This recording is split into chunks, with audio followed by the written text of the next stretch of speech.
রাশিয়ার প্রথম হিউম্যানিয়েড robot green মস্কোর AI জার্নি কনফারেন্সে দেশটির প্রেসিডেন্ট ভ্লাদিমির পুতিনকে নেচে নেচে স্বাগত জানিয়েছে। Это означает, что я не просто программа на экране, а физическое воплощение технологий. Меня создали инженеры Сбера. Более 40 моторов и множество датчиков позволяют мне двигаться плавно. গ্রিন নামের রোবটটি প্রথমে নিজের পরিচয় দেয়, পরে পুতিনকে তার প্রদর্শনী দেখার আমন্ত্রণ জানায়।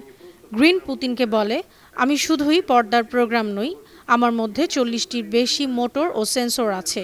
আমি যখন নাচি তখন এগুলো আমার ভারসাম্য রক্ষা করে, মানুষের সঙ্গে যোগাযোগ করতে সাহায্য করে।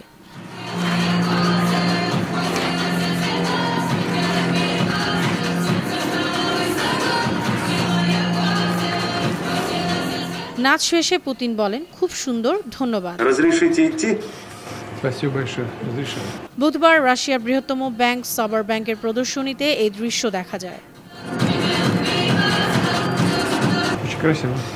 Уважаемый Владимир Владимирович, благодарю за внимание. Приглашаю посетить нашу